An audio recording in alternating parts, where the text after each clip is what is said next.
Can you as a human being observe your fear? Sitting there, you know your fears, can you observe it very carefully? Take time, we've got plenty of time. Observe it. Fear of death, fear of loneliness, fear of tomorrow, fear of losing a job, fear of losing your wife or your girl or your boy, losing your position, losing the vitality, the energy, fear of not being as intellectual, verbal, or clever or as another.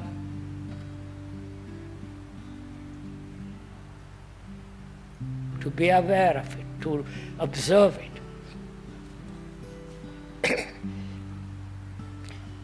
Now, listen to this carefully, if you don't mind. Does the word fear create fear, or fear exist without the word?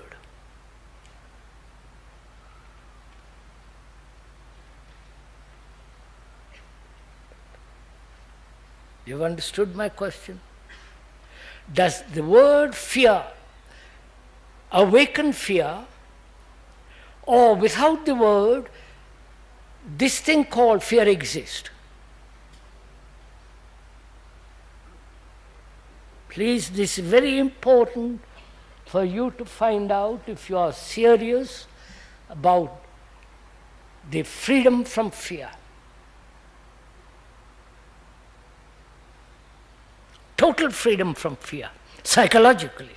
Then we can, if one understand the freedom from psychologically of fear, then the biological fears becomes totally different thing. Isn't it? If there is freedom from fear inwardly, then biologically there is the activity of intelligence which says do this and don't do that, which we'll discuss after. First, we must have a dialogue about psychological fear. So we're asking, when you observe your fear, you use the word fear instantly.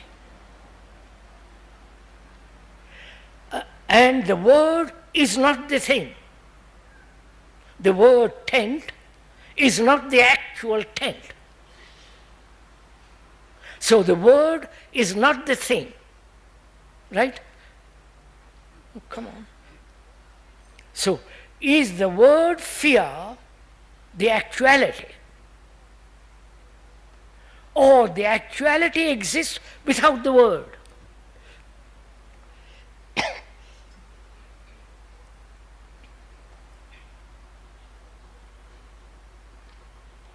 It's very important to find out, because we are caught in words. Words and their symbols and their meaning have become tremendously important. So can you separate the word from the fact, the word tent and the actuality? I use the word tent to describe this, to communicate. But the communication, the word, the description is not the thing. Right? So similarly, the word, is it fear, or is the word separate from the feeling?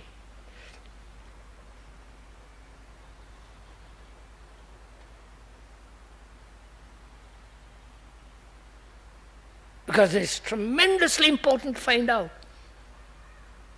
Because every human being is caught in this fear of tomorrow, of yesterday's misfortunes, of the guilt, what he has done or not done, what he hopes to do, and he may not be able to do. He wants to succeed and fail, and the constant dread of pain, psychological pain, psychological demands and frustrations, all that. Because we live with it, we have lived with it for a million years. Man has not been able to solve it. He postpones it, he avoids it, he runs away from it. So here we're asking, can you separate the word from the feeling? Or the word has created the feeling, and without the word there may be no feeling. And if there is feeling, what is it? You understand?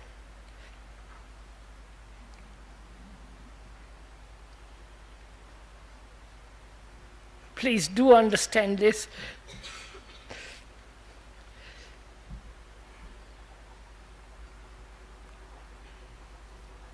Suppose I'm afraid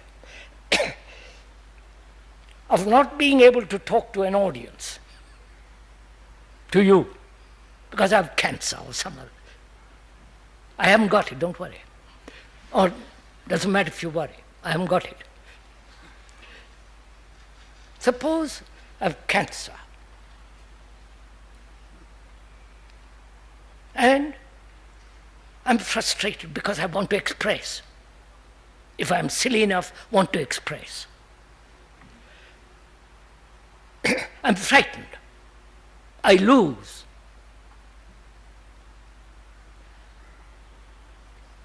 And I'm afraid not only biological pain, but also frustrated, deeply wounded, hurt by not being able to communicate. Because that has been I've been doing this for the last 50 years or more. So I'm frightened. I'm not, but I'm supposing.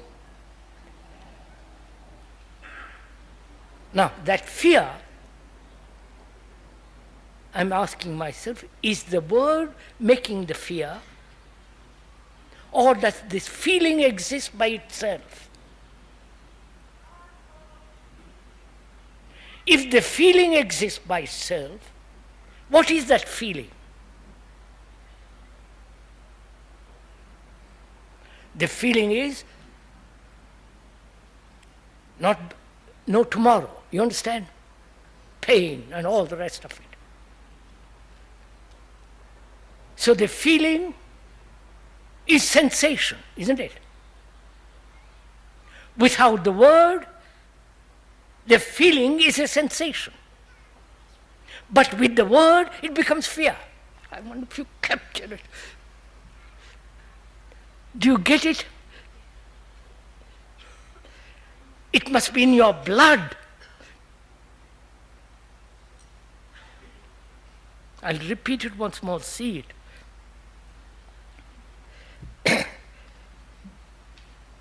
You see, we associate always the word with the thing.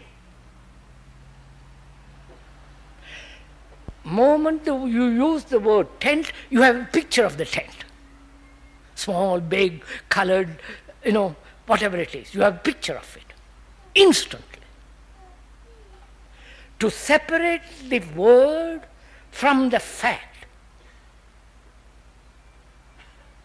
The fact is not the word.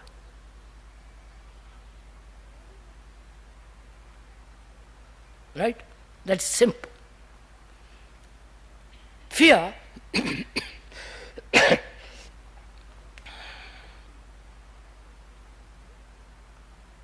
we all know, every human being right through the world knows this appalling thing called fear.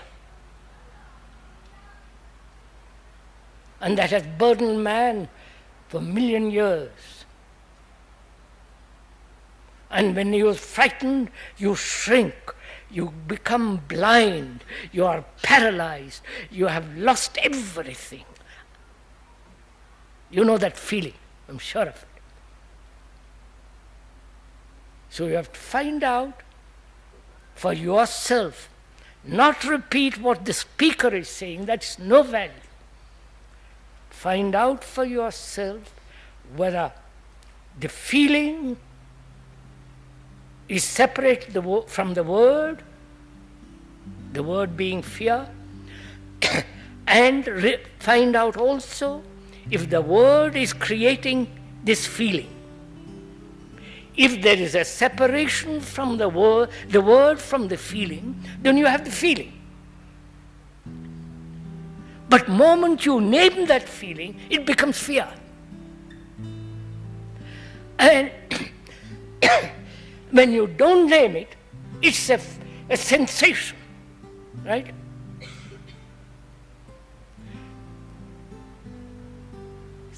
And look at that sensation with the totality of all your senses. You understand what I'm talking about?